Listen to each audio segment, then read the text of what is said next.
ರಾಣೆಬೆನ್ನೂರು ತಾಲೂಕಿನ ಐರಣಿ ಗ್ರಾಮದ ಐತಿಹಾಸಿಕ ಮಲ್ಲೇಶ್ವರ ಬೆಟ್ಟಕ್ಕೆ ಬೆಂಕಿ.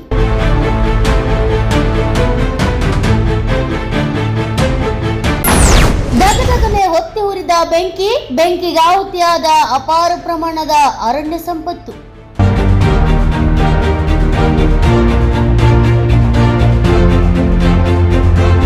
ಪ್ರವಾಸಿ ತಾಣವಾಗಿ ಆಯ್ಕೆಯಾಗಿದ್ದ ಮಲ್ಲೇಶ್ವರ ಗುಡ್ಡದಲ್ಲಿ ಬೆಂಕಿಯ ಪರಿಣಾಮ ಔಷಧೀಯ ಗಿಡಮೂಲಿಕೆಗಳು ನಾಶ.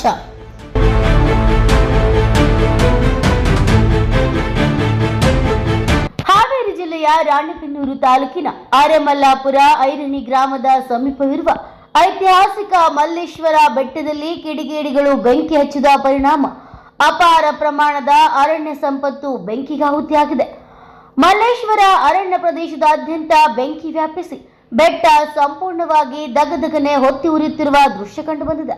ಸ್ಥಳೀಯರು ಆತಂಕಗೊಂಡಿದ್ದು ಪರಿಸರ ಹಾನಿ ಬಗ್ಗೆ ಚಿಂತೆ ವ್ಯಕ್ತಪಡಿಸಿದ್ದಾರೆ. ಅಗ್ನಿಶಾಮಕ ದಳ ಹಾಗೂ ಅರಣ್ಯ ಇಲಾಖೆ ಸಿಬ್ಬಂದಿ ತಕ್ಷಣವೇ ಸ್ಥಳಕ್ಕೆ ಆಗಮಿಸಿ ಬೆಂಕಿ ನಂದಿಸುವ ಕಾರ್ಯದಲ್ಲಿ ತೊಡಗಿಸಿಕೊಂಡಿದ್ರು. ಆದರೆ ಅರಣ್ಯ ಪ್ರದೇಶದ ಗಾಳಿಯ ತೀವ್ರತೆ ಹಾಗೂ ಒಣಗಿದ ಸಸ್ಯ ಸಂಪತ್ತಿನ ಕಾರಣ ಬೆಂಕಿ ನಿಯಂತ್ರಣಕ್ಕೆ ತರಲು ಹರಸಾಹಸ ಪಡುತ್ತಿದ್ದಾರೆ. ರಾಣೆಬೆನ್ನೂರು ಗ್ರಾಮೀಣ ಪೊಲೀಸ್ ಠಾಣೆ ವ್ಯಾಪ್ತಿಯಲ್ಲಿ ನಡೆದ ಈ ಘಟನೆಗೆ ಸಂಬಂಧಿಸಿ ತನಿಖೆಯನ್ನ ಆರಂಭಿಸಲಾಗಿದೆ. ಇತ್ತೀಚೆಗೆ ಪ್ರವಾಸಿ ತಾಣವನ್ನಾಗಿಸಲು ಆಯ್ಕೆಯಾಗಿದ್ದ ಈ ಮಲ್ಲೇಶ್ವರ ಗುಡ್ಡದಲ್ಲಿ ಸಂಭವಿಸಿದ ಅವಘಡದಿಂದ ಅಮೂಲ್ಯವಾದ ವನ ಸಂಪತ್ತು ಮತ್ತು ಔಷಧೀಯ ಗಿಡಮೂಲಿಕೆಗಳು ನಾಶವಾಗಿರುವುದು ವಿಷಾದನೀಯವಾಗಿದೆ. Bureau report, news pulse, Ranebennur.